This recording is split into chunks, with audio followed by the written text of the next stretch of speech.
gentlemen, welcome back to another episode of the H+H Sports Podcast. We're back with more predictions, baby. Off-season grind, off-season masterclass is H+H. Anyway, we're finally pivoting from college football onto the NFL with only 2 weeks until college football starting. It's like 17 days from the night we're recording till college football. Can you tell we're excited?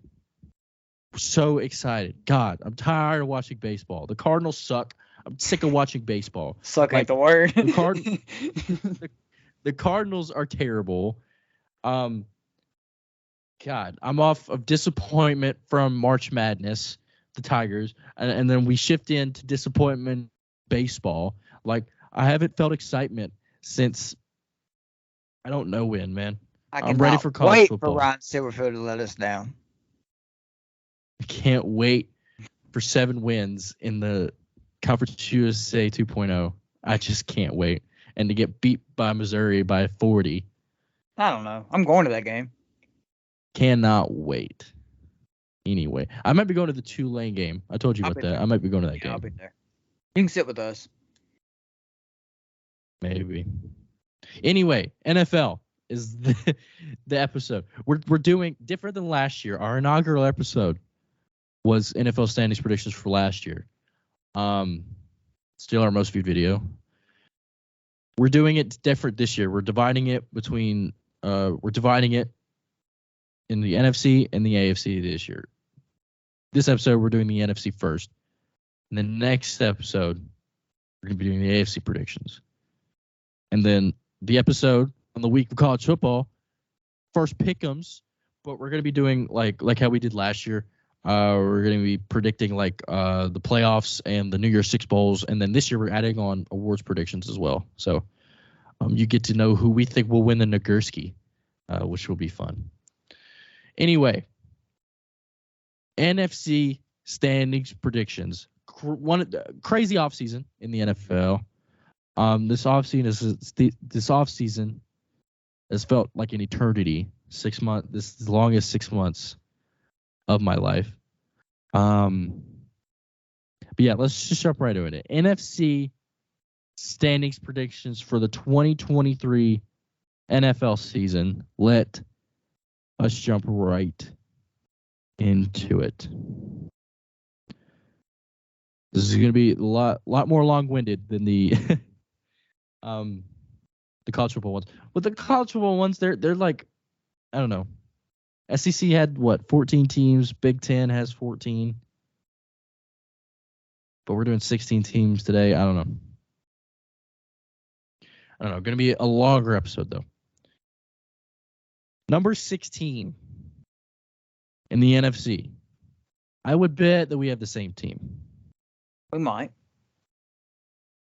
Who do you have? I have Tampa Bay. Oh my, you're lying. I have Tampa Bay. What? Okay. I know I do this to you a lot because we're just doing predictions, but bro, you have Tampa as the last team? I have Tampa as last. I don't know. Wow. I'm not big on Todd Bowles. I definitely not give you that. Do what? I said I'm definitely not either. I'll give you that. Oh, yeah. They have a new offensive coordinator, which it can't be. It can't be any worse. I mean, yeah, I guess it can be. But it's his first year as a pure offensive coordinator. Lots to learn. Yeah. Baker Mayfield's a huge downgrade from Tom Brady. His team was not great last year. I just don't. I think there's a lot of glaring holes. And I just don't. With the NFC being not great, I have them a little higher. But I don't completely hate it because this team is not very good. They lost a lot of people in the offseason. This team is full Caleb Williams mode, in my opinion. Yeah, I think so. This is where I have Arizona. Arizona had a very eventful offseason. They let go of a lot of key contributors to, the very, very slim amount of time where they were winning. They lost guys like Rodney Hudson, who's just still a free agent. J.J. Watt retired. D-Hop was released. A.J. Green left, and Byron Murphy left in free agency. They lost a lot of big hitters in free agency, and they had a very eventful offseason too. They drafted a lot of guys, took some flyers on some injury-prone guys. But yeah, Arizona, not a good team at all. They showed that last year. Only winning 4 games. I have them winning 3. But yeah, this team is not good. 3. Yeah, maybe Todd Bowles is a pretty bad coach.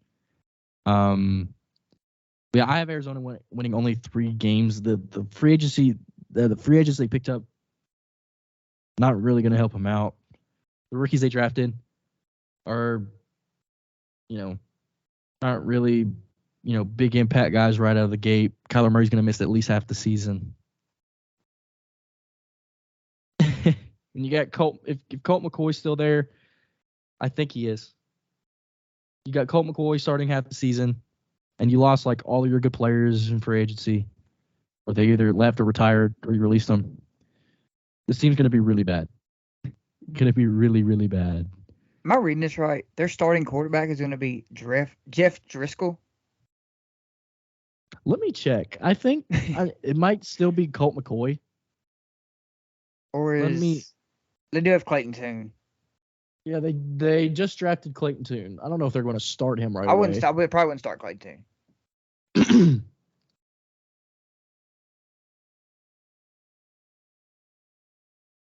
Arizona. It's probably David Blau or Colt McCoy. Is Colt McCoy still there? Yeah. It's probably going to be Colt McCoy. Colt McCoy is still there. My bad. I see it now. No, he was good filling in for Kyler Murray for a handful of games. Until he got hurt. Didn't he get hurt? Maybe. But Trace McSorley played some football for them last year. Yeah. All in all, Arizona's going to be really bad. But they do have Houston's first-round pick next year. So they're set up pretty good for the future. I think they're fine with being bad this year. Yeah. Number 15. I have Arizona at 15. Okay. At 5-12. Okay, you have them a little better. So I have Chicago. Chicago, they were another team that had a very eventful offseason, but I mean, still this team's still not great. It's not great. I just the offensive line is still pretty bad, even with the additions of Nate Davis, and they drafted Darnell Wright. It's not a good team. There's so many holes. The front seven's abysmal.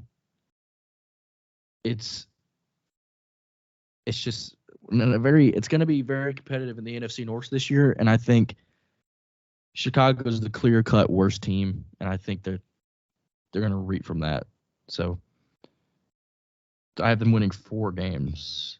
Now, Justin Fields showed that he was, he took a little bit of a breakout last year in the second half. He may, will them to a few more wins this year, but overall the roster's still not very good. It's gotten better, but it's not very good. So, maybe they'll win a couple more games, but I still have them at 4 wins.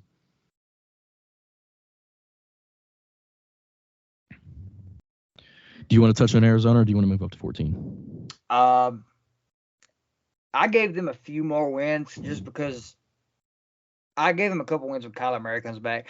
I think he might win them a couple games, just maybe himself.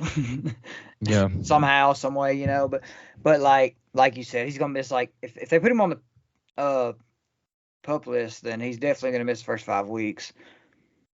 So that's gonna be rough. Okay. I have a question. Let's spice this predictions up a little bit. if Arizona does finish last, like I have them doing here, and they do the number and they get the number 1 overall pick, what do you think is more likely? Do you think them keeping Kyler Murray and trading the number 1 overall pick? If they get the number 1 pick, they got to go Marvin Harrison. Well, hear me out. If Arizona is the worst team and they get the number 1 overall pick, do you think they keep Murray and trade the number 1 overall pick, or do you think they trade Murray and they keep the number 1 overall pick and they take Caleb Williams? That's an interesting. I think there's a couple teams that would go all in for Kyler Murray. I'm not a big Kyler Murray guy. I'm not gonna lie. When he's on though, he almost won MVP in 2021. If he didn't get hurt, he had a strong case for it. Yeah. I think there's a few teams that would go for it.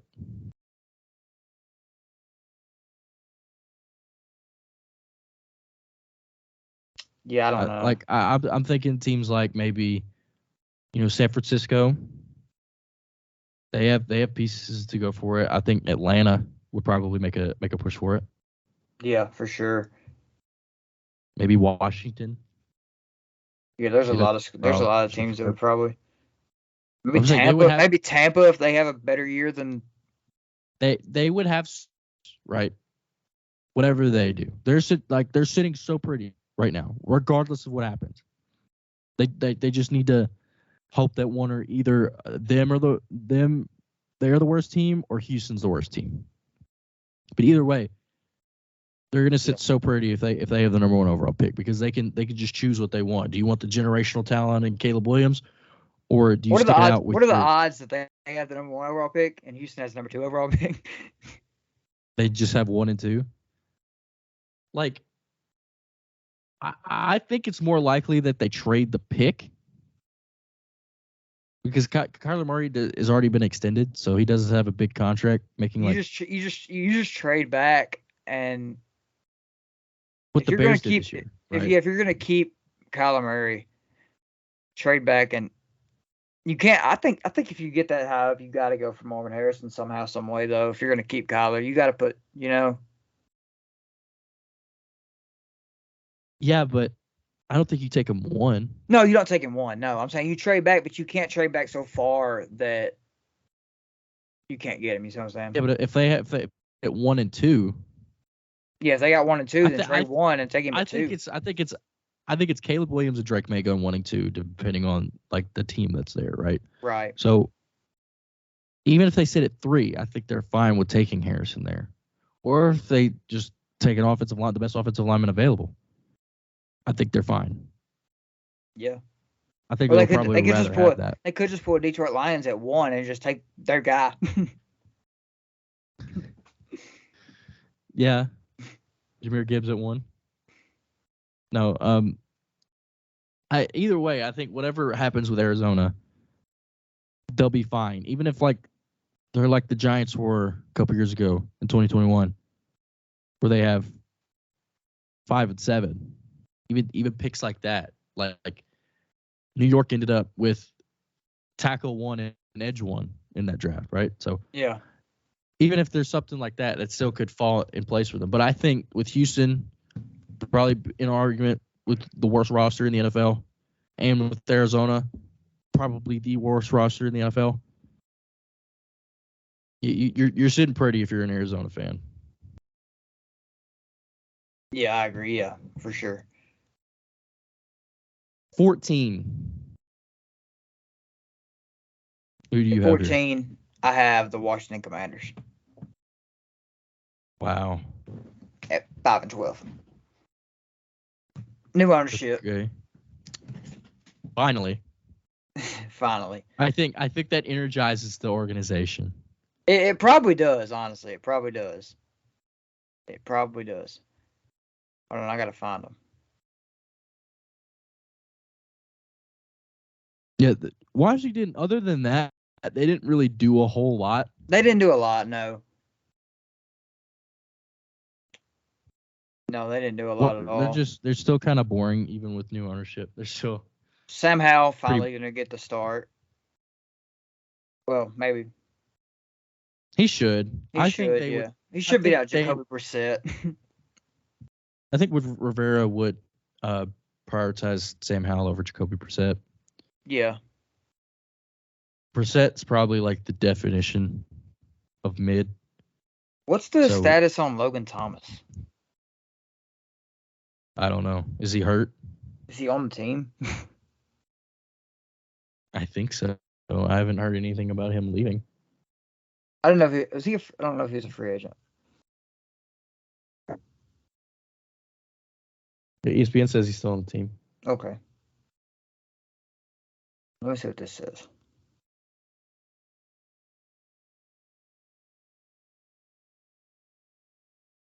Is he holding out or something?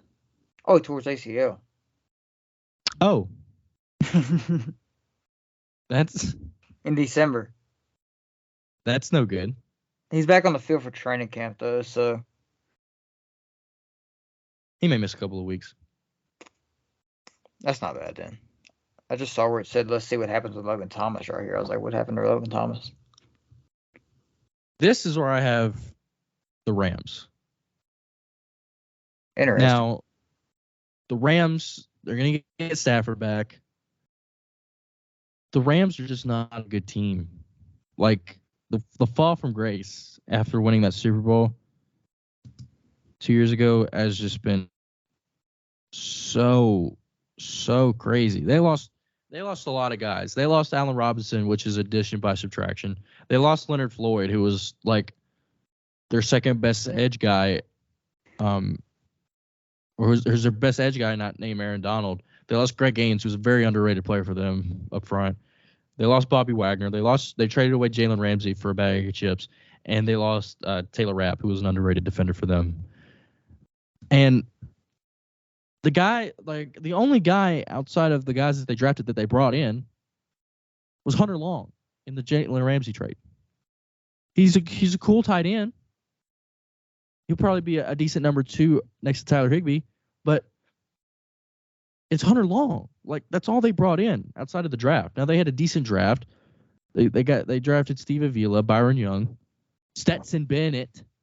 Are we going to see Stetson Bennett play for the Rams this year? Probably, because Matt Stafford isn't as, reliable as he once was because he's getting really old.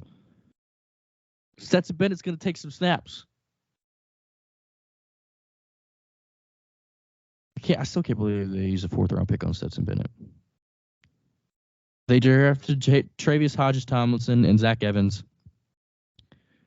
All these guys are going to play. Like, all the guys that they drafted are going to play because this team is very, very thin at every position. And I still can't believe that the haul that they got back for Jalen Ramsey. It's not a haul at all. It was a 3rd-round pick in Hunter Long. Like, seriously. I look at these trades like, man, why didn't the Titans do that? Like, why didn't we just go for Jalen Ramsey, the hometown guy, if all it took was our backup tight end and a 3rd-round pick? Like, seriously. For Miami, it wasn't even their backup. It was their 3rd string. He was the 3rd-string tight end and a 3rd-round pick. Well, good thing we didn't, because now he has a torn meniscus. So it's still Jalen Ramsey. Like, he's gonna play. Yeah. Anyway, all that to say, the Rams, overall, big picture, bad football team. And yeah, a lot of things that they have to do to rebuild this team. They're in major debt. Like, they're so deep in the salary cap. And yeah, other guys are just not getting any younger. Like, Aaron Donald has flirted with retirement the past 2 years. Cooper Kupp is like sneakily like 32. And Matt Stafford is like already past his mid-30s. So Rams are getting old. And they're not good. So I have them at back-to-back 5-12 seasons. At 13, At 13, I have the Carolina Panthers. See, this is where I have them too. I wanted them to be better. I wanted them to be better so bad because I do think they did a good job surrounding Bryce Young with a lot of pieces. I think that this could be a playoff team. I would not be surprised if they snuck in at 7. Yeah, me neither. I could definitely see them. That their division is. Like, I could see this team winning like 9 games. I thought you were going to slander. I thought you were going to slander me for having them here. No, I thought you were going to slander me for having them at 6 and 11. Like, I thought you were going to like kill me for that. No, I have them at 6, but like I see the teams that they play. Like they have a schedule. Like they do have a really good schedule. Like I have them splitting like every division game, right? Just because that division's so bad, and the other 3 wins are just like it's hard to pick out like the wins for them. Yeah, I do but I'm telling you, I do like what they did. I like obviously they lost DJ Moore, and they lost Dante Foreman. Mm-hmm. But they replaced him with good guys. Like, yeah, this isn't a terrible team. Adam Thielen's not a scrub. It's a really new team. DJ Chark. Don't they have DJ Chark? Ain't that right? Yeah, they brought in DJ Chark. Yeah. Hold on, let me find him. They obviously drafted Bryce Young first overall. They brought in Jonathan Mingo from the 2nd round. Right. They bring in Miles Sanders, Hurst. DJ Chark, Adam Thielen, Hayden Hurst, Von Bell on defense. Andy Dalton. Andy Dalton's going to be a good teacher for Bryce Young, I think. Yeah, Andy Dalton's played for every team in the NFL. So yeah, but I think Bryce Young. I think he can be a good teacher. Like he might not be a good quarterback, but he might not be a starting quarterback anymore. But like the Panthers have a schedule. My goodness, yeah, they have the Seahawks, the Vikings, the Lions, the Dolphins, all like 4 weeks in a row. And they have the Cowboys, they have Tennessee, they have the Saints and Bucks twice. They have the Packers, they have the Jags. Like those are all good teams. Maybe not the Bucks, but I think they're a good team. I wish they were better. I wish I could have them better. Like I'm just saying, if they win 9 games and make the 7th seed, I wouldn't be very surprised because Frank Reich's not a bad coach. He was dealt a very bad hand last year. I still don't think he should. I still don't think he should. Ownership, what they're doing now. Yeah, like this the Colts are a dumpster fire right now, up top. Jim Irsay needs to be put in the insane asylum, or retire, or sell the team. Yeah, one of those things needs to happen. But I mean, Bryce is playing that schedule. It's a lot of pressure, but we know Bryce thrives in pressure. He did in college anyway. Let's see if he does it in the NFL. Bryce, he's very much he's very much an NFL player. Yeah, for sure. Like he's like we look at some of these like hype quarterback prospects. I don't care if he is 5'9". I don't care. Like a hot topic right now, Johnny Manziel with his thing coming out today as we record. Great watch. He was a hype prospect that didn't work out. Not because of talent, super stuff, but it was simply because he didn't care. Yeah, he just didn't want to play football. Anyway, what I say that we look at Tim Tebow, great in college. Johnny Football, great in college. Baker, shorter guy, great in college. Just like these guys that are hype prospects that you look at, like, I don't know about him in the NFL. I don't look at that with Bryce Young. I like his talent or his height is not really a factor in my opinion. Like it is a little bit, obviously, because you wish you'd be taller so you could see over your offensive lineman and make reads. But Bryce Young has shown that that's not really affected him. I know college is obviously different than the NFL, but I just think Bryce is the type of player that'll translate to the NFL. You know. Yeah. That's why I wish I had the Panthers a little better, but their schedule is really good. He might struggle a little bit. Yeah, he definitely will because he's a rookie, right? Well, yeah, I'm saying, but like he might struggle. Yeah, I'm saying he might struggle a little bit more than you would think. You know what I mean? Like probably. I don't know. I do think they put a good team around him, though. They did really good surrounding him with good pieces, I think. Yeah, the Panthers will definitely be good in a few years. And they got a solid defense. Yeah, a couple years ago, what's his name? He was just their coach. Like, I do this every Matt episode Rule? where, I blank on just this obvious thing. Like Matt Rule, a couple years ago, they had them as like a top 3 defense in the first 6 weeks. Yeah, just like Henry To'oTo'o was on Tennessee last year. I cut that out. Nobody knows that. Nobody knows that. Anyway, yeah, I can see the Panthers being pretty decent in a couple years. Just not this year. They just got a tough schedule. Even with them being in the NFC South, they got a tough out of division schedule. Yeah, they do. But I wouldn't be surprised if they made the playoffs. Number 12. You're about to slander me. You got the Packers or something here? I got the Packers here. Wow. What's the record? At 7-10. I think it's a transition year. I do. I could see it. I do. I just think it's a transition year, really. That's really all it comes down to. And you had the Bears as the worst team in this division. I have the Packers as the worst team in this division, which is insane. I want you to say that out loud to yourself again. I want you to say that out loud again. Yeah, I have the Packers as the worst team in this division. Explain. I don't really have an explanation. So I'm letting it slide. I just think it's a transition year. They did lose a lot of people. They did lose a lot. They lost a lot of people. And this team is really young now. They lose. Aaron Rodgers took everybody. Let's just be honest. Yeah, Aaron Rodgers was like, "Let's go to New York, everybody. Come on." The New York Packers. The New York Packers are going to be solid, but Matt LaFleur. Matt LaFleur. I'm not taking you. I'm taking your brother. We're going to New York. No, isn't he on the Rams? Who? Mike LaFleur, Matt's brother. I don't know. No. Nathaniel Hackett's the OC there. I was thinking Mike LaFleur was still the OC for the Jets. I think Mike LaFleur is with the. They lost their tight end. They didn't have Rams. one. Who is their tight end now? No, they drafted 2. Oh, they did. Yeah, they did. You're right. They drafted Musgrave and Tucker Kraft. My bad. I'm tweaking. They got a lot of weapons in the draft. I called the Lucas Van Ness pick in our draft live stream. I called that one. They drafted Luke Musgrave in the second round. Well, you can keep going because I'm not at the Packers yet.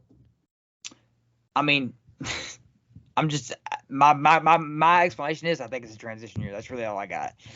I mean, I don't think it's too bad.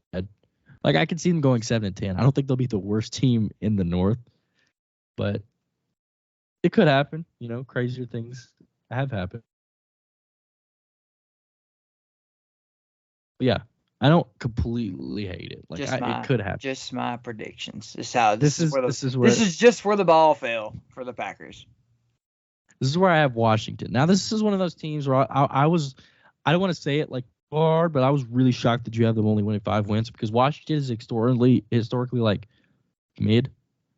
Like last year, right. They found a way to be 500 when it's impossible to be 500. Like Washington's the only team that could sit at 8-8 still when there's 17 games.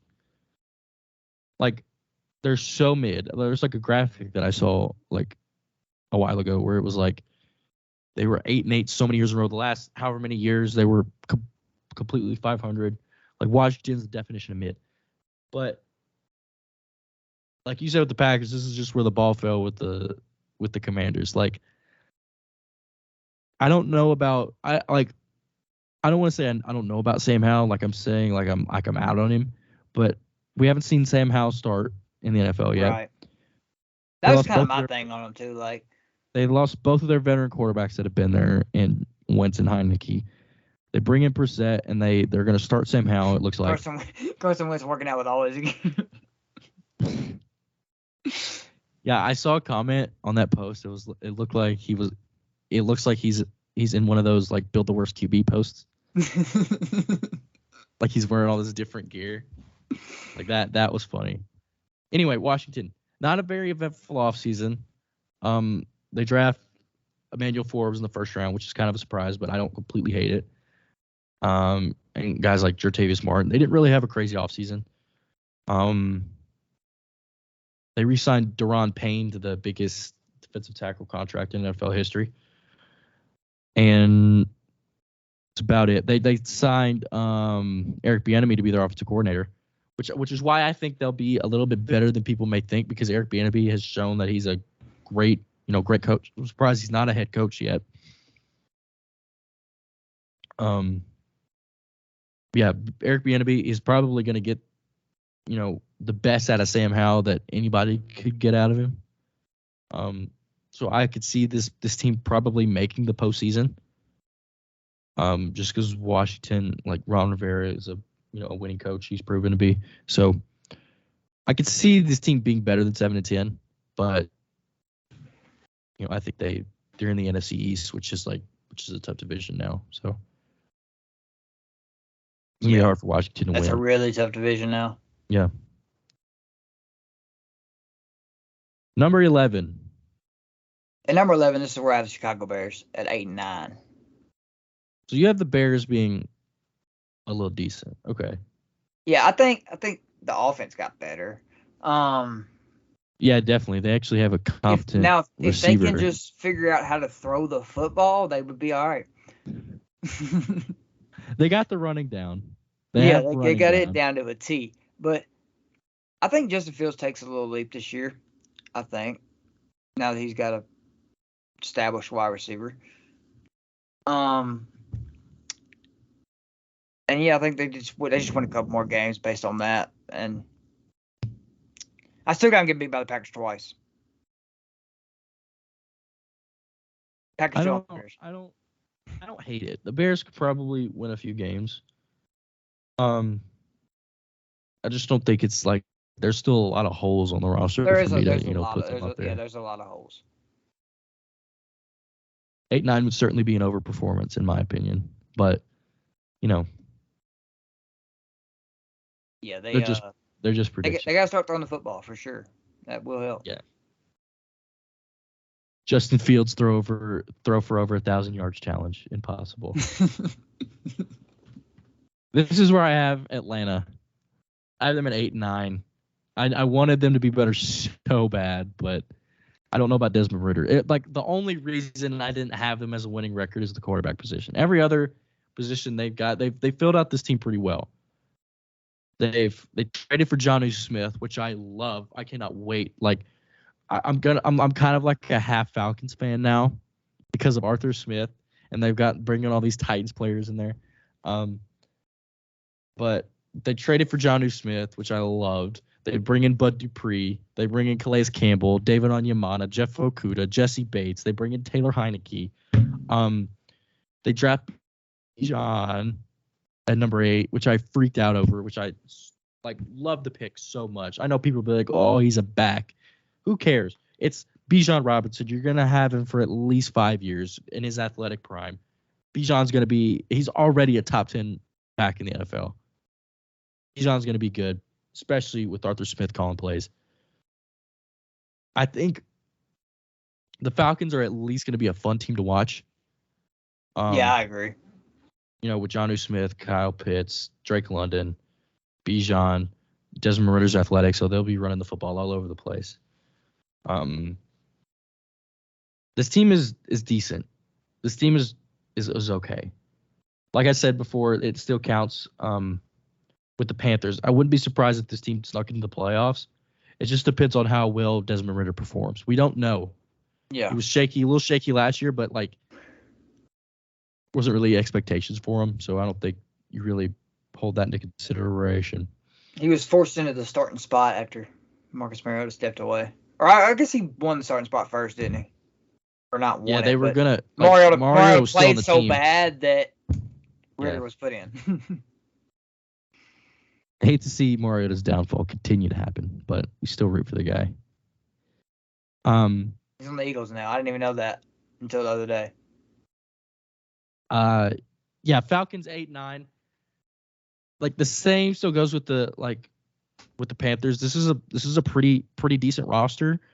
So I wouldn't be surprised if they stuck into the playoffs, but like I said, this NFC isn't very good, but it's also like kind of deep as well. There's a lot of mid teams that could make the playoffs. There's a lot of these teams I could see making the playoffs. It's a very deep conference, but it's also like the AFC's way better. So I don't know. Yeah, the AFC, my AFC and NFC are night and day. Like it's like I know. Like this is gonna be a weird year. Like last year, I think this year could be crazier than it was last year.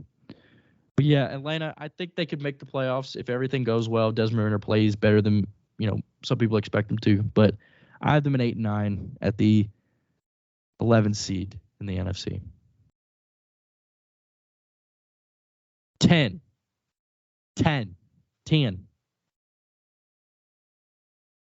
Who do you have? At 10, I have the New York Football Giants. Wow. What's the record? 8-9. Okay. One less win than last year. One less win than last year. I don't really know why. I think it's just like why. It's just how I'm telling you. I just did these. I'm telling you. I just picked the games, and this is how they feel. Just off gut. Off my gut. Your no gut better told way. You that no better way. The Giants are gonna be 8-9. Pure. My predictions. One of us is gonna look like an idiot at the end of the year. One of us is just gonna look super dumb. Because you probably put way more effort into this than I did. I did put some effort. I literally got on there, picked every game this year, and literally roll with the punches. Now I did go back and tweak a couple because I was like, no, that team's not finishing that bad, or that team's not doing that good. Like, you know what I mean? Like, yeah. I put some thought into it. Last year, my standings were pretty good. I thought they were pretty decent. I think I missed one. I think I had the Who did I have? I haven't even looked at mine. I had the Chiefs at like 10-7, but I still had them in the playoffs. But I had the Titans instead of the Jaguars, and I think every other team was correct.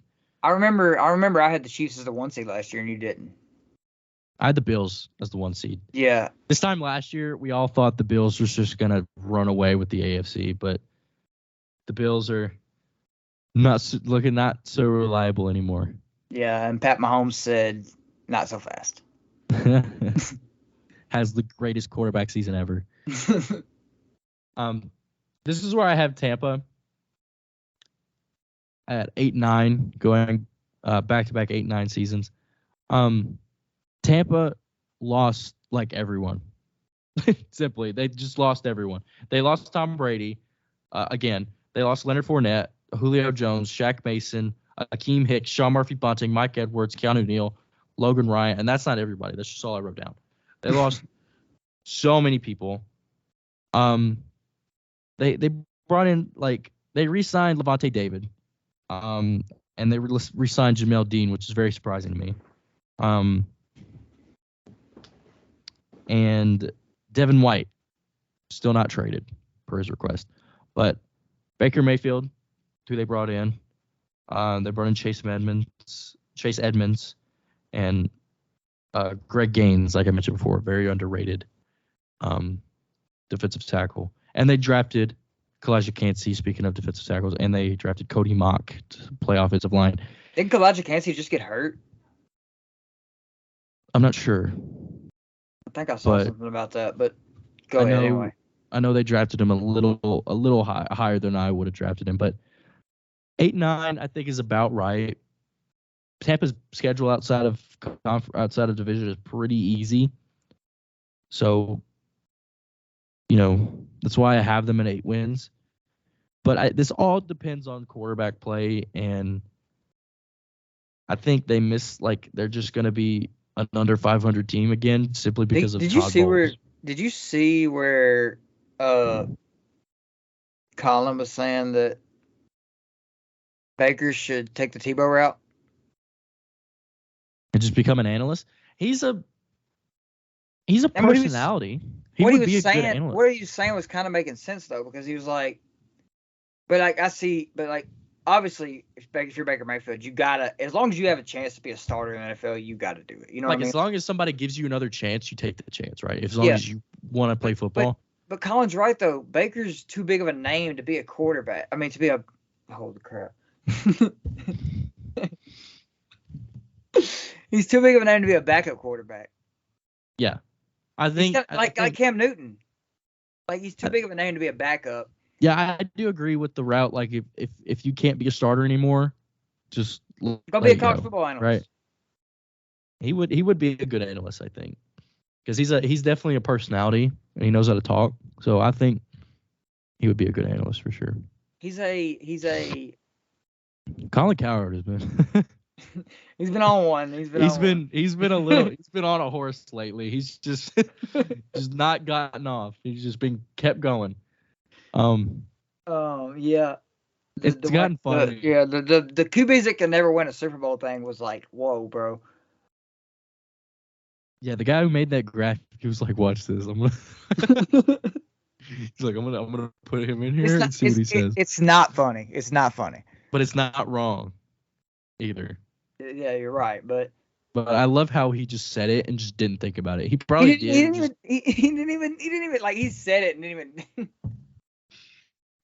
even. Really? Yeah, this is it. This fits. I think if I had to change one thing about my standings so far, it would be I would probably switch either Tampa and Washington or Tampa and Carolina. Because Tampa at 8 wins seems a bit generous. So I'll probably give those wins to either Carolina or Washington. But that would probably be, so far, that would probably be the one thing that I would do. But we're keeping it, no take backs. We're keeping it. Tampa at 10, at 8-9. Number 9, moving into single digits here. Number 9 for the NFC. I'll go first. This is where I have Green Bay at 9-8. I still have them missing the playoffs. Still count this as a transitional year, even though they'll be winning more games this year than they did last year. But the Packers had a very interesting year last year. They started off really, really, really slow, really, really bad. They picked it up a little bit, but then they collapsed again at the end of the year. The Packers brought, outside of their draft picks, they brought in nobody. Nobody of like. And like we said, Aaron Rodgers took the whole team. Yeah, nobody that anyone cares about. They, like I mentioned before, while Jax was, they drafted Lucas Van Ness, they drafted Luke Musgrave, they drafted Jaden Reed, Tucker Kraft, and they also drafted Sean Clifford, which in a previous episode I had a rant about as well. Losing Aaron Rodgers, obviously, like nobody's gonna deny it. It's gonna be rough for them. Jordan Love is entering his 4th season as a first-round draft pick. This is his first year as starting quarterback. Not many guys can say that, right? I think Aaron Rodgers is the only one that could say that. And, Packers have a... Hey, if history's any sign, Jordan Love's going to be all right. I think Jordan Love will be decent. I do too. It's like Matt LaFleur has shown that he's a good head coach. First year without Nathaniel Hackett calling plays was, under 500 season. But, well, look at Nathaniel Hackett's season. Well, he's obviously not like there's some coordinators that just aren't good head coaches, and Nathaniel Hackett obviously is one of them. But he's back with Aaron Rodgers in New York. We'll see how that goes. I think Nathaniel Hackett is just a good coordinator and not just be a head coach. I would agree, yeah, for sure. But the Packers, I think that is well proven. But the Packers, never will forget. First year without Aaron Rodgers. Since the Broncos fans were counting down the play clock for their offense. I know. That's like, are you guys gonna snap the ball, or are we gonna call another timeout? I remember the Thursday night game when they played the Colts. And they played the Colts, and it went to overtime. And their fans were leaving. The fans left. Like the game wasn't over. It wasn't like people were confused with the score. Or like, was the game over? No, the game kept going. They forced overtime, They just left anyway. What was it, 6-6 or something? Dude, last year was the Thursday night games were just so bad. Awful. Horrendous. And the NFL fans, like NFL is notoriously known for just bringing in revenue, and they left in overtime. The Broncos were that bad. Overtime was starting and they left. Like they didn't want to watch that no more. Like it was a starting quarterback duel between Russell Wilson and Matt Ryan on Thursday night. And fans were leaving to overtime. And then Russ had that missed throw at the end of the game. KJ Hamler was so open. Yeah. Anyway. That was funny. I'm glad she reminded me of that. That was hilarious. That was probably the funniest football game I've ever watched. It was the worst one I've ever watched for sure. Yeah, Packers is who we're talking about. Thursday nights for something else though. And it was a Thursday night when wasn't it a Thursday night when Jimmy G got a safety and a pick six on the same play? No, that was a Sunday night game. Was it? I think so. It was a night game for sure. Yeah, Packers. I have them 9-8. I think Jordan Reed will be, or not Jordan Reed, Jordan Love. I think he'll be decent this year. If not, a little transition year, first year starting, you can, allow him to struggle. But yeah, with this division being so competitive, and Jordan Love's first year starting, I think the Packers can afford to, like you said, have a transitional year. I have them winning more games than you think they will, but Packers, probably a year or two away from being competitive again. Yeah. Who do you have here? At 9? Yeah. At 9, I have the Falcons. I don't hate it. Yeah, their offense is pretty good. They got some weapons. Like you said, it all just hinges on Desmond Ridder. And I got him at 8. I have him at 8 and 9. Ain't that what you got him at? Yeah. Yeah, I got him at the same record, just higher up. This team had no business winning as many games as they did last year. I know it wasn't a ton, but they won 7 games last year, I think. Bijan's going to get a workload too. Bijan's getting at least 350 carries this year. Bijan is he's going to catch some passes too. Against his own will, he is leading the league in scrimmage yards. Whether he wants to or not, he will. But the Falcons won 7 games last year. Team had this team wasn't an argument for the worst roster in the NFL last year, and Arthur Smith worked wonders with this roster and won 7 games. Arthur Smith is gonna do more with less because he's a really good coach. So I think this is either the year where they impress everybody, where the depends on Desmond Ridder, whatever this team does. If this team stinks, that means Desmond Ridder was really bad. If this team is good, that means Desmond Ridder had a good year. They got Johnny Smith for a 7th round pick. Yeah, and the Patriots paid him all that money. A steal. Kyle Pitts could probably just be more of a wideout now. Scotty Miller's on the Falcons now? That's weird. Yeah. I think what this allows Kyle Pitts to do is just be a big slot now. Yeah. Drake London is that guy for them? If as a pure receiver, he's a big slot. But I think that's where Kyle Pitts plays best is a big slot, and I think that's what getting Jonnu Smith will allow Kyle Pitts to do. Play less of a traditional tight end and move more into a full-time receiver. Play the big slot. I think Kyle Pitts has a really good year this year. Just based off of that. Is he finally going to score a touchdown in America? I think so. I think he'll have a good amount of touchdowns this year. Just based on goal line fades and stuff. They do have a game. Is it in Germany or London? I don't remember. There's a lot of international games. Yeah, we have one. We play the Ravens somewhere. London? maybe. Yeah, it's in London. You trying to go? Go to the London game. Hey, bro, you trying to watch the Titans beat the Ravens, eh? I'm tea and crumpets on the sideline. Anyway, yeah. Here's your 8. My 8 is, and if I could change one thing, it'd probably be this one, because like now that I'm looking at it, it's the Los Angeles Rams, and you made some good points about their roster, but Sean McVay is really like probably like one, and Cooper Kupp is probably like two of the only reasons I have him this high. Yeah, but you can only, like last year we saw that's all the offense was Matt Stafford throwing to Cooper Kupp, and he was getting like Yeah.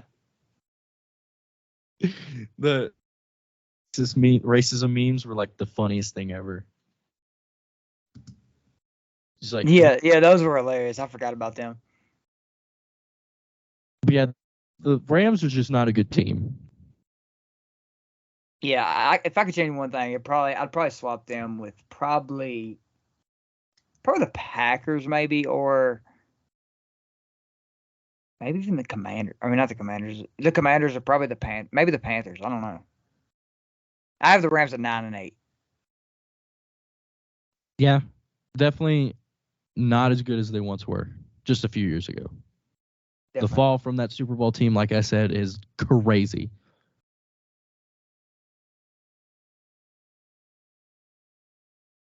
This is where I have Minnesota.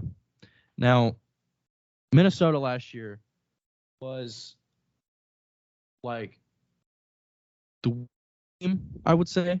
I think it's fair to say the weirdest team in the NFL last year. Yeah, I would say so. They had a negative point differential and they won 13 games. Like they were gonna they were gonna lose in the wild card. they were just going to. I think this is a good team. They didn't like lose a ton.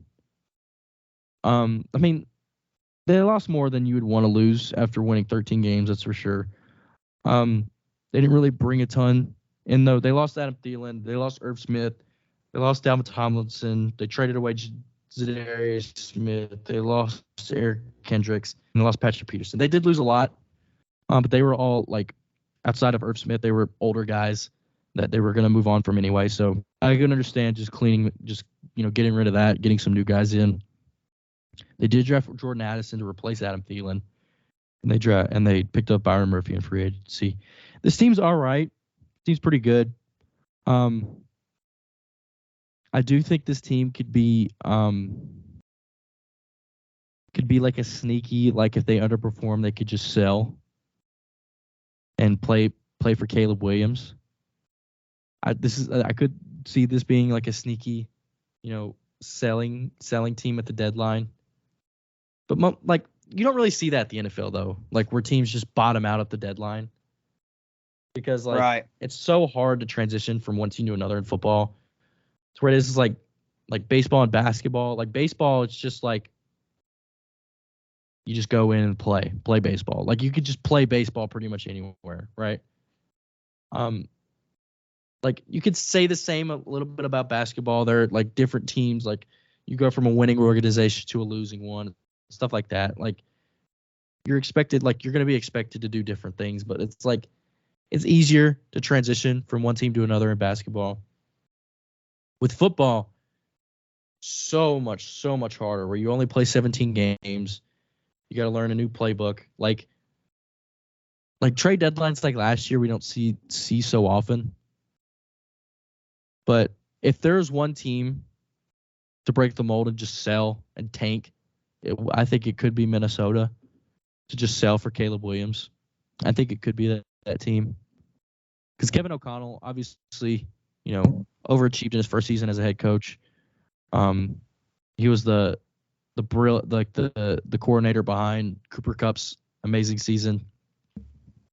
And then I said this last year, I wouldn't be surprised if Justin Jefferson went crazy because of Kevin O'Connell becoming the head coach. And he did. So I think O'Connell, like, he's proven to be a good head coach. So I think this is decent. Like, I have them at 9-8, barely missing the playoffs. But like I said, if this team underperforms by the trade deadline, I could see this team just selling everything and taking for Caleb Williams. But yeah, Vikings at 8.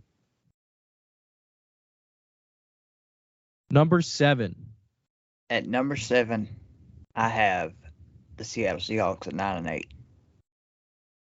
I don't hate it, just like last year. I think I got to see it again from Geno. You know what I mean? Like, which, I mean, I say I got to see it again, but I got him at the same record. So, like, Geno was exceptional last year. Like, alarmingly exceptional. A couple years from now, they might have the best wide receiver room in the NFL. Like, JSN is legit.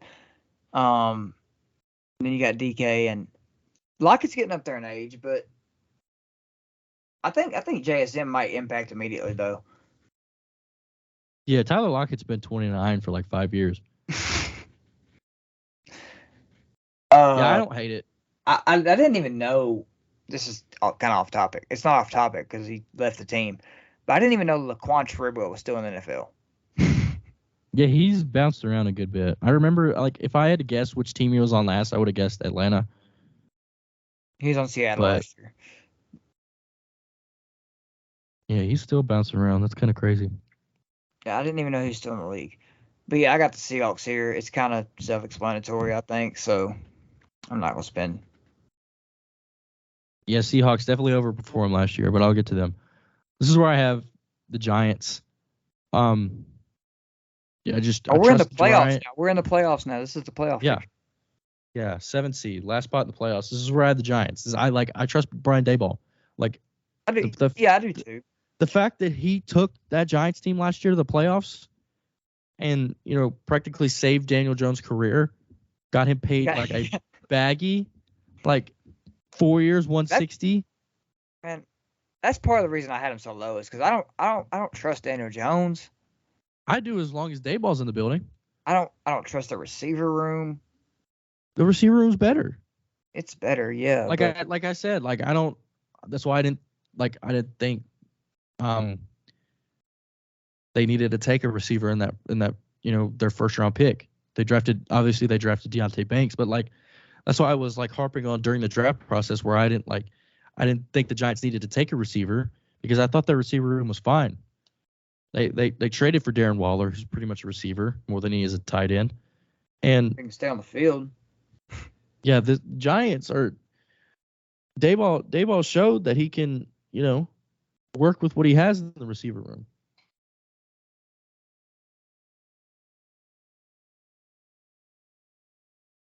So, yeah, I trust Brian Daboll. Defense is going to be good under Wink Martindale. It's only gotten better. They didn't lose. They really didn't lose anyone. They cut Kenny Galladay, which was, addition by subtraction, and they lost Julian Love, who was a decent player. But overall, all they did was add to this team that was probably the team that surprised the most people by the amount of games that they won last year. Like I mentioned, they added Darren Waller. They added Bobby Okereke, who fills a need at linebacker that the Giants has had for like a decade. And like I said earlier, they re-signed Daniel Jones to a monster contract, and they finally re-signed Saquon Barkley. Which tell me this, right?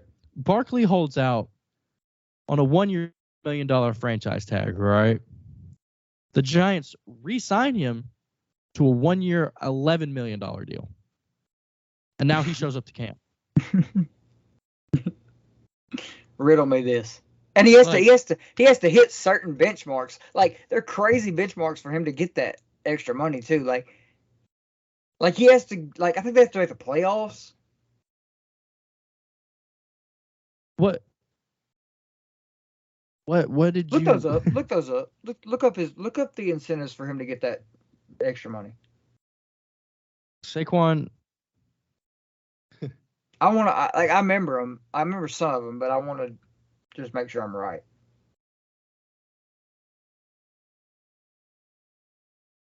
I'm pretty sure one of them was they have to make the playoffs. Okay. His incentives are $300,000 each for if he hits 13,000 or not 13,000. He's not in that. He's not in that. He's not getting that money. Like 1,300 rushing yards plus a playoff berth, 11 total touchdowns plus a playoff berth, and 65 receptions plus a playoff berth. So he's got to make the playoffs to get any money. So any more incentive than his $8 million salary, or no, it's 10 mil, a 10 mil cap hit. It's not even 11. It's just 10. Yeah, it's 11 with the if he gets the bonuses. Oh. Saquon, are you serious, bro?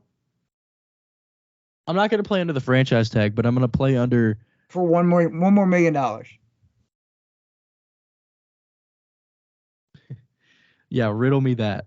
Anyway, Barkley's back on the team. Barkley's got a heck of an agent. Yeah, that agent he's definitely an agent. I'll say that. Yeah, the Giants, as long as Dable's the coach, I'll at least have him in the playoffs because, Dable worked wonders with that team last year and the team only got better. So I'll have them in the playoffs again at 10-7 at the 7th seed. At number 6, this is where I have Seattle. I have them at 10-7 as well. The Seahawks, they only got better. They lost a decent amount of players, but it wasn't just these crazy impact players from last year. Right. They did lose Rashad Penny, who struggled to stay healthy the last 2 years. But when he was, now both of their running backs are hurt now. Yeah, the running back room is a shambles over there. But Rashad Penny, when he was healthy, was arguably a top 5 back in the NFL when he was healthy. So I'm excited to see what he does in Philadelphia, who was a really good running scheme over there. So I think Rashad Penny could be a sneaky fantasy pickup. They did lose also guys like Gabe Jackson and Al Woods. The Seahawks were one of my draft winners, man. They drafted Devon Witherspoon at 5th overall.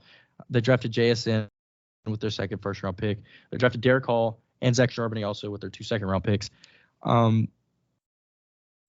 Seattle, man, had a W offseason, in my opinion. And they brought back Bobby Wagner, which surprised the heck out of me considering their fallout, which, I thought was just unmendable. I think one thing I forgot to say, I think Charles Cross is going to take that Pro Bowl leap this year. Yeah, I think Charles Cross is a good player. But like I said last year, Seattle likes to run the ball, but he's more of a pass protector. So I don't know. Maybe he did show improvements in run blocking last year. So hopefully, I think Pro Bowl is very much in play for him. I think so. He's a very good player. But yeah, this is just where I have Seattle. Just all the stuff that you said. Got to see it from Geno again. He got a 3-year extension, which is good for him. We just got to see it again from him. If he doesn't do it, then they got to put Drew Lock in the game. They lost. They're done. I don't think they can afford to bench Geno. I don't know if Drew Lock can walk and chew gum at the same time. Drew Lock's gonna have to, it'll be a struggle. Who's your 6? My 6 is the Detroit Lions. Okay. At 9-8. I believe in Dan Campbell, man. I don't know. I'm starting to believe in Jared Goff. Is that bad to say? No. Jared Goff was a top 10 quarterback last year. I never thought Jared Goff was this bad player. I always liked Jared Goff. He made a Super Bowl. They have some weapons. I love Jahmyr Gibbs. He's going to get used a lot, I think. Yeah, a lot of turnover in the backfield in Detroit. A lot of turnover in the backfield. Obviously, they lose Jamal Williams and DeAndre Swift. They pick up David Montgomery and Jahmyr Gibbs to replace them. Mm-hmm. They lose DJ Chark. And they got about a dozen guys suspended for gambling. Every team does now. Yeah. I think they're a good team. Yeah, they built this roster really well. They had some questionable draft picks, but it's like you don't question the player, you question like the positional value for them, and that's all. And like Who I they don't take think as the second pick? I forgot who it was. Jack Campbell, Jack linebacker. Campbell. That's right. That's right. But like right. the only questions they had, like, oh, people were like, oh, the Lions lost the draft, but it's like, did they? Like Jahmyr Gibbs and Jack Campbell, although they were not, these crazy like valued positions, they're still, first team round. needs. They were first round caliber players, so it's like, I don't think the Lions had this bad draft that people think. Like some people think that they did. I've seen things that said that even when David Montgomery is in the game, they're lining Jahmyr Gibbs up in the slot. Which I love. Jahmyr Gibbs was Alabama's him. leading receiver last year. Which, I mean, they're kind of going to have to because James Williams is suspended for 6 games. Yeah. The only draft pick that I didn't really like from they just signed Tyrod Taylor. I thought that was weird.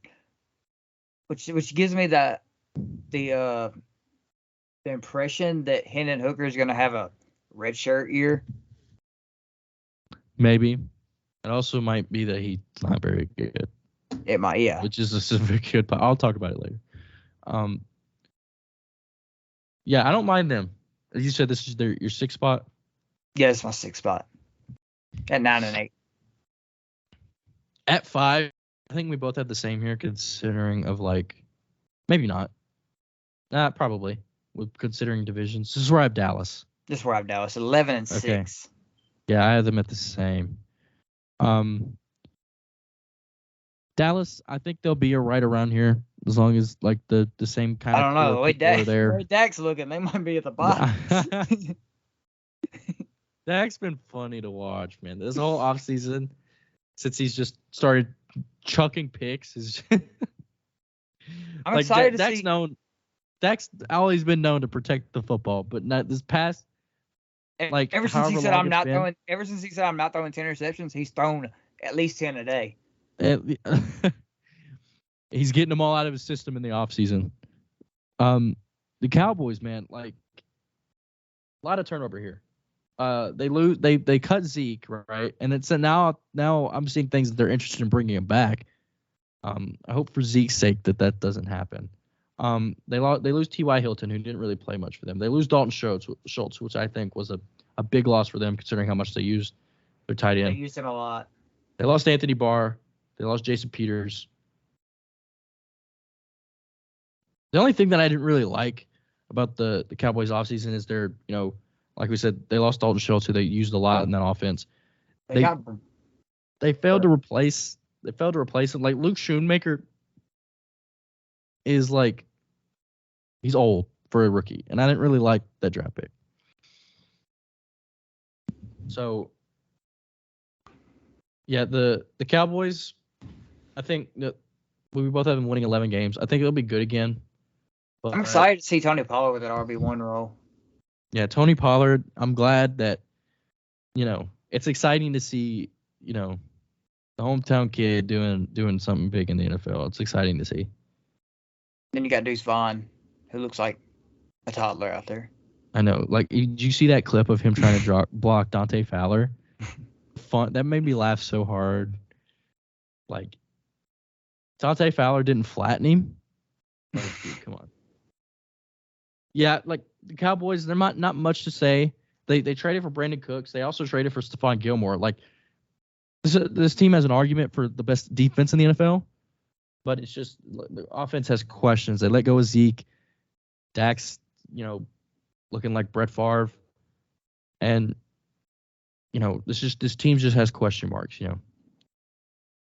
So even with them winning, we have them winning 11 games. I just they're gonna win 11 games. They're gonna be a first round exit. We know the Cowboys roll. We know it. They know what they do. Yeah, this is another Cowboys year. At number 4,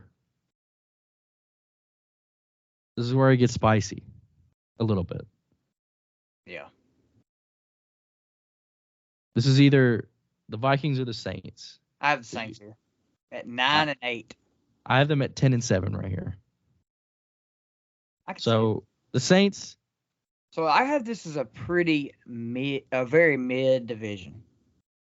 Yeah, the NFC South probably an argument outside of the AFC South is the worst division in the NFL.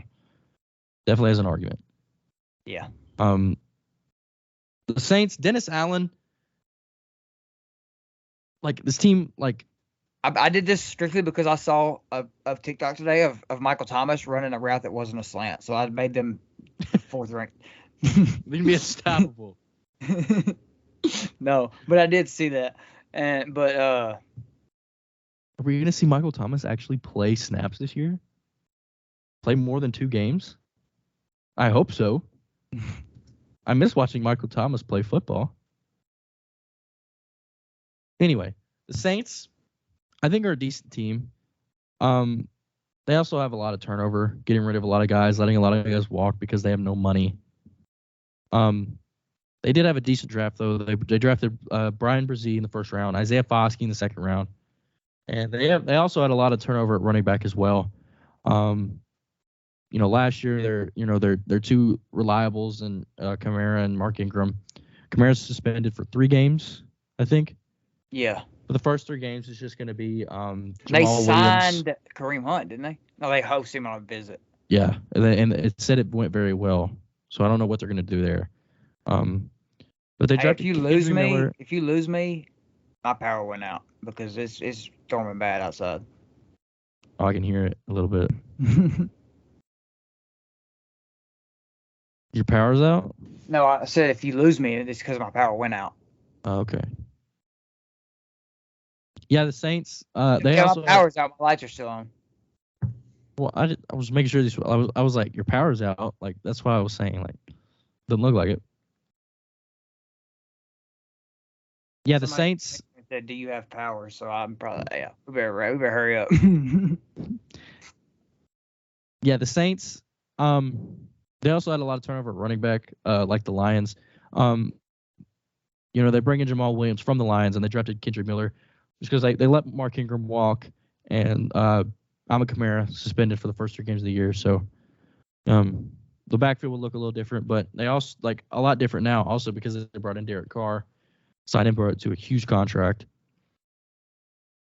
Derek Carr is good. He's fine. Yeah. Like he's he's in that tier of like, we don't absolutely hate it, but he's fine.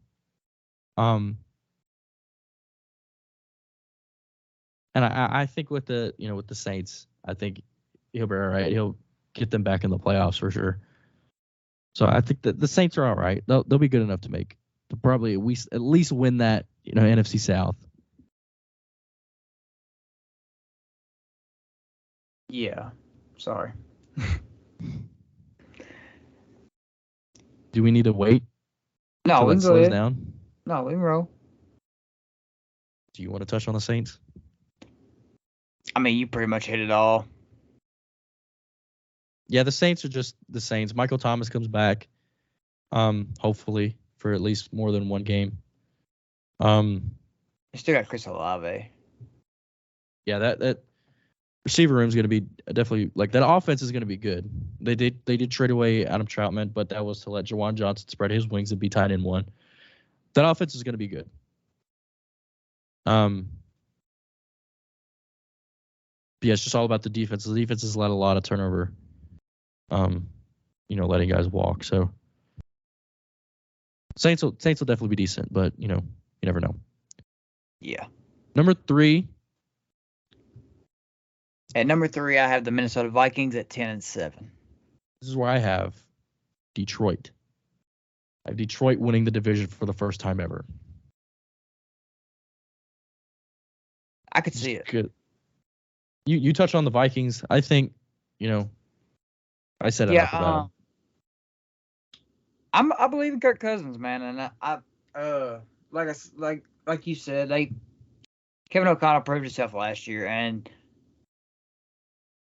I think they can have somewhat some of the same success. Like as long as they don't put on primetime games, they'll be all right. Just don't schedule for primetime, and they'll be the best team ever. They replace Adam Thielen with Jordan Addison. Yeah. I don't want to be surprised if the Vikings won the division again. I'm just saying, like, they lost a lot of good players. So I could see them taking a little bit of a step back. Or even, They fired the defensive coordinator. yeah, like they'll be better defensively for sure. Brian Flores is the new manager. I didn't know that till right now. But they lost all of their big guys on defense. So it's like, Flores doesn't have that much to work with anymore. I forgot they had T.J. Hawkinson too. I forgot about that. Yeah.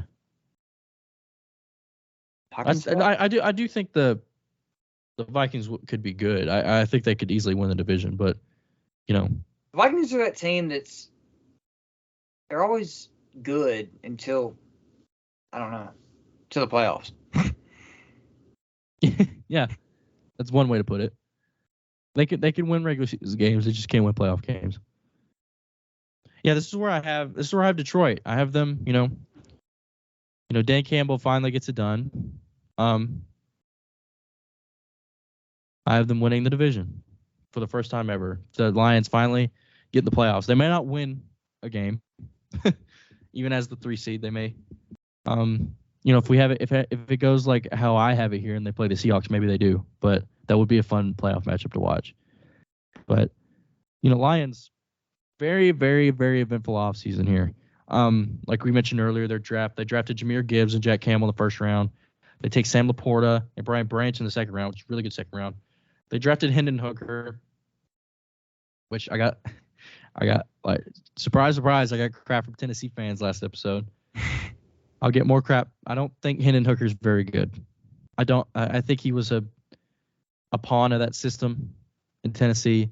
Like even when like he doesn't turn the ball over, which I think is like I will give him that. He doesn't throw the ball away. He even proved that in his days at Virginia Tech, but it's just I just don't think his game will translate to the NFL. I just don't think so. I'm not preying on his downfall. I just don't think he's very good.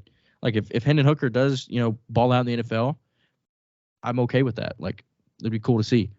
But what I've seen from him, I just don't think his game will translate to the NFL. I mean, it's understandable. It's that system is insane. Like I know.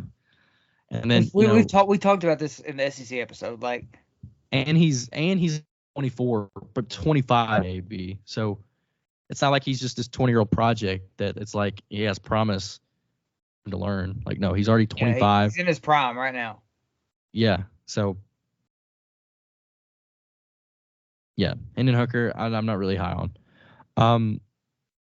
They brought in a lot of people for free agency and trades. They brought in David Montgomery, Marvin Jones. Marvin Jones is back.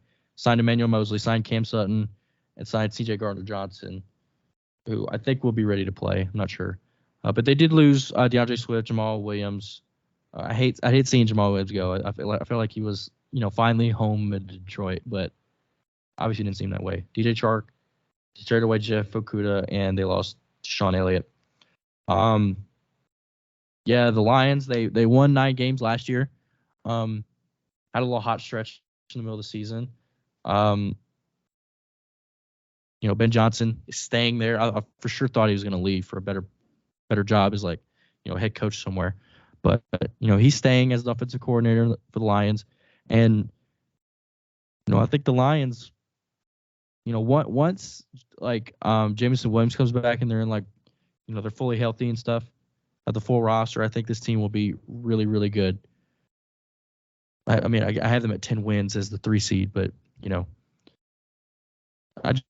they can win the division and get into the playoffs pretty comfortably.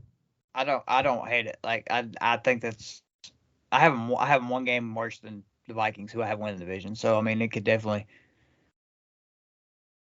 Yeah, I think the Vikings and the Lions are pretty interchangeable. Just depending on who you ask, but yeah, I have the Vikings winning the NFC North. Now, obviously, we will have the same 2 teams here.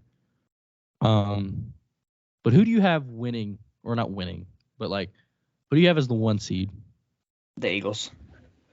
Okay, I have the 49ers as the 1 seed. The 49ers, this is either gonna go one or two ways. Like, and I think it's gonna go this way. I mean, Brock Purdy's either gonna be really good again, or he's just gonna have his sophomore year. You know what I mean? Like, is he gonna be ready for the season? Yeah, he's back. What I think the Niners should have done is I'm going to be really upset if they just bring up Brock Purdy to start the year, which they probably will, right? They are. Yeah, they are. Why don't you just trade Trey Lance? He's a third string now. Like, who's the second? Who is their second? I have no idea. Jimmy G's gone, obviously. But, like, you go in Darnold, last year. Sam Darnold. Wow. Trey Lance. They traded all these picks for just to get up to 3 to draft Trey Lance, and now he's I saw something the other day that said he was the third string now. If he is, that's awful. Like they're going into last year, they have this plan that they're starting Trey Lance, and they did. Trey Lance was pretty decent, and then he's out for the year, right? Jimmy G, he comes in, he has his career year. Jimmy G, like. One of us could play quarterback for the Niners. Like, and then Brock Purdy comes in, right? Mr. Irrelevant. I don't know. I think that theory got proven wrong in the NFC Championship game. Well, you could just stick anybody at quarterback? Yeah.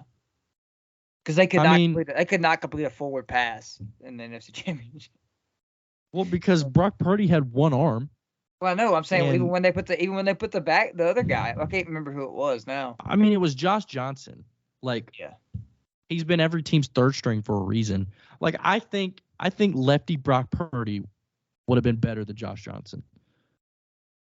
Like, the 49ers just got dealt a bad hand. But, like, I have them as the 1 seed for a reason. This team is really, really good. They didn't have, like, they lost a lot of guys. Purdy came back to practice the other day. I don't think he won't play in the preseason probably. I hope Trey Lance gets a lot of reps in the preseason and wins the starting job. Like I'm not like I don't want to hate on Brock Purdy, but it's like Trey Lance has been dealt a bad hand, man. I want to see him succeed. Yeah. I don't think he's gonna win the starting job, but he might win second string. I think that starting job is Brock Purdy's until he proves that he doesn't need it. I just wish somebody would have traded for him. Like, I wish Titans would have got him. I would have rather had Trey Lance than like this mumble jumble of Malik Willis and Will Levis and Ryan Tannehill. Now Malik Willis is better than we knew that anyway, but we knew he's going to be better than Will Levis. But he's had a better camp than Will Levis. Like, Will Levis hasn't eaten enough banana peels at camp. Enough mayo coffee. Like, what are the Titans doing, man? I just wish we would have got Trey Lance. I was really hoping, like, with Rand coming in, he drafted Trey Lance. I was hoping, that was like a sign, but it didn't happen. Still holding out for it though. Trade deadline.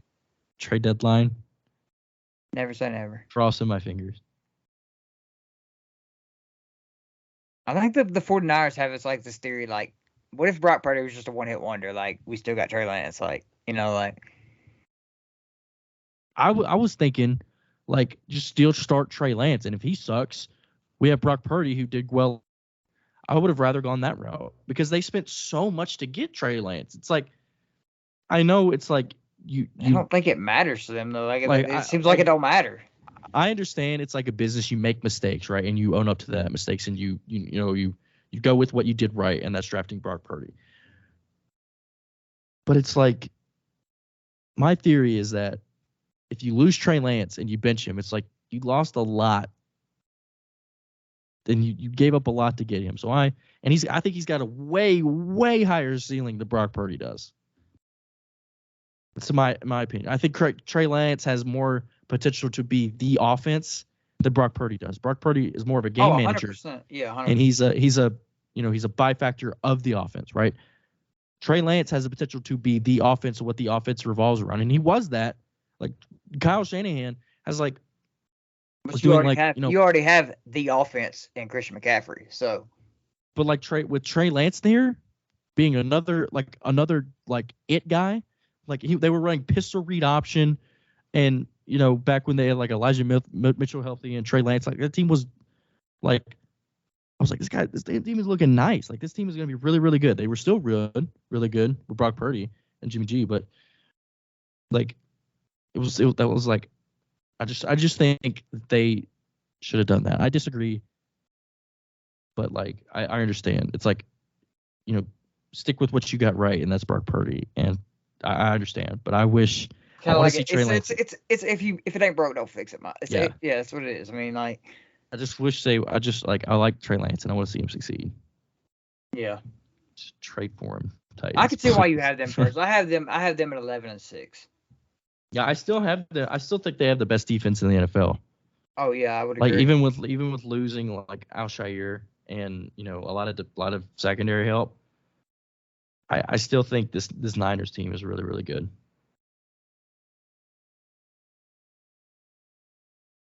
Yeah. They did lose Tamika Ryan to the Texans, but who's there? It was the Panthers interim last year. Steve Wilkes. He's the new defensive coordinator. I think he'll be good. I think he's a good coordinator. Steve Wilkes is one of those guys who's a good coordinator, but he's not as good of a coach. But yeah, I still think the Niners will be, they were the 2 seed last year. But I have them as a 1 seed, but you still have the same 2 seats or the top 2 seats as last year. Yeah. Moving on to the kind of boring. The Eagles. Or the Eagles. Probably they probably had the craziest offseason in the NFL. They lost a ton of guys. The Philadelphia Georgia Dogs. They lost Miles Sanders. They lost Robert Quinn. They lost Javon Hargrave. They lost T.J. Edwards. They lost Kaiser White. And they lost C.J. Gardner-Johnson. They lost more people, but that was just all I wrote down. They brought in Marcus Mariota. They brought in Rashad Penny, who I think is a really underrated free agency pickup. They traded for DeAndre Swift. They signed Greedy Williams. They signed Terrell Edmonds. And they gave, at the time, Jalen Hurts the biggest contract in NFL history. Which is crazy. Crazy to see. Until Joe Burrow it ain't no more anyway, but Joe Burrow's about when he does get an extension, it's gonna be him. But Joe Burrow's not stepping back on the field till he gets that extension. I'm just gonna put that out there. After that calf injury, he's not stepping back on that field till the ink is put on paper. Yeah, I forgot he got injured. I was like, he was at camp. Yeah, he was until he trained his calf or whatever he did. Yeah, the Eagles probably the biggest draft winners. Drafted Jalen Carter and Nolan Smith in the first round. Drafted Tyler Steen and Sidney Brown in the third, and then they got Keely Ringo in the fourth. Yeah, there's the Philadelphia Eagle Dogs. Yeah, that's it. Georgia Dogs, same thing. Yeah. The Eagles are still really good, man. The guys that they lost, Hargrave, Gardner Johnson, just easily replaced. Yeah, I think, yeah. Yeah. Yeah, the Eagles are going to be good. As long as they got hurt. They still got that AJ Brown. They still got that QB sneak. Yeah. They got that offensive line still intact. They got Hurts. They got AJ Brown, Devontae Smith. They still got that most of that defense. Yeah, the Eagles are going to be good. I have them winning 13 games instead of 14. But I have them going 12-5. I have them winning 13 games, but the Eagles are going to be really good. So yeah, I told you this is going to be a long-winded episode. A lot of things to talk about for each team, but well, I personally like the longer episodes more. But yeah, that's going to conclude this episode. Next week we will obviously bring out the AFC standings. But yeah, man, those are crazier. I know. Football right around the corner. I know we have preseason starting in like a couple of days. Nobody cares about that, but it's like you have to have NFL Plus to watch preseason games, if they're not like on national TV, which is like okay. Anyway, Next just week watch we're the doing ones that AFC. are on TV. Just watch the ones that are on TV. Like it's not that much different. Like I gotta get NFL Plus to watch this preseason game. Like I'm not. backups are backups. Come on, man. Yeah. Anyway, next week we have AFC standings, and then the week after that, predicting New Year's Six bowl games, including the playoffs, predicting awards for college football, and our first pick'ems. College football is gonna start. I'm just so excited. But yeah, that's gonna conclude this episode, guys. We appreciate you guys watching or listening. Subscribe to the YouTube channel. Turn on post notifications so you guys never miss when we bring out an episode. Follow us on Spotify. Follow us on Apple Podcasts. We are wherever you guys get your podcasts. And we will see you guys next week for the AFC standings. Peace out.